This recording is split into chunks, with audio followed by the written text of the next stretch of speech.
on The Indian Doctor. You've come all the way from India? Yes. Prem and Kamini Sharma have just arrived in Wales. Welcome to your new home. And if their new town isn't sure about them, You have to watch those people. the feeling is mutual. They're peasants, Prem. The award-winning series.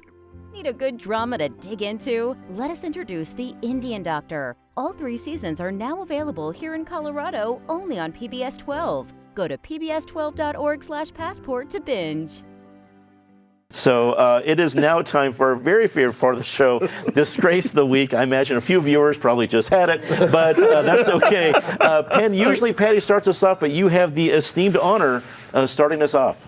We expect our schools to teach, to model appropriate behavior for kids, to instruct them as they move further in life, and I'm struggling to understand what's going on at Valor Christian. You now have students on the sidewalk protesting the fact that the administration has fired 2 teachers, ostensibly because they're gay. No one said there was a performance issue. No one says there was a behavioral issue. It is who they are. And that's problematic. Shame on Valor Christian. David. Well, as Dominic, as you know, this show has won numerous Emmy Awards. One of our fellow Emmy winners, Andrew Cuomo, who won the 2020 International Emmy Founders Award for his masterful use of television to inform and calm people about the pandemic, was stripped of his award for the unrelated fact that he's a sexual predator. But the fact is, his Emmy Award-winning television performances took place while he was killing thousands of New Yorkers by forcing infected people into nursing homes, and then he brazenly lied about it and covered it up.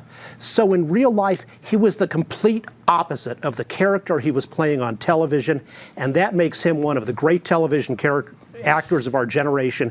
He earned his Emmy.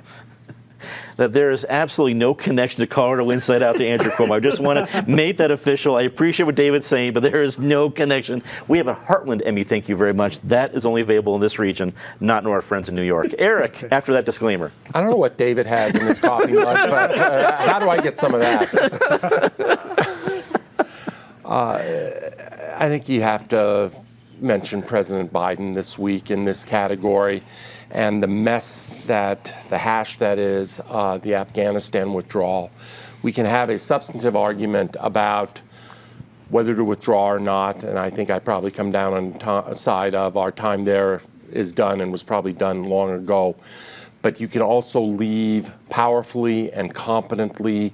And there's one word that I've really never heard or even considered myself to use with Joe Biden, which is callous. But there has been a callousness this week in terms of how he has come across vis-a-vis those Afghan allies that I'm afraid are going to get left behind. Kristen. This Afghanistan mess, and I'm going to leave it right there. It's been awful to watch unfold, and as an American, it hasn't been our finest hour. You wonder how it can get worse. Yeah. Good point. Time to say something nice about somebody rather quickly. Penn. Yeah, I think it's just wonderful that a bunch of area chefs have volunteered to cook meals for DPS students in a variety of different schools. Very cool to see. David. The many outstanding athletes currently competing at the Tokyo Paralympic Games. You're here. Eric. Janice Sinden, but more broadly, the Denver Center for the Performing Arts, which announced this week a reopening policy to get shows back, to get symphonies back, to get everything back at the DCPA. It's going to require vaccines and demonstration of vaccine status. It's going to require masking, but at least it gets the arts back in performance. Kristen. I'd like to give a shout out to the Academy for Lifelong Learning, where fellows on my team and I will be teaching a 5-week course coming up. All long friends of this program, I think our viewers may remember we did a special Colorado Inside Out on the road with the Academy for Lifelong Learning. It's great to see they have a new fall lineup coming out, that you're going to be part of that, and it's always been a good part. Hopefully with it back in person again, we'll be able to do another CIO on the road with all of our friends at the Academy.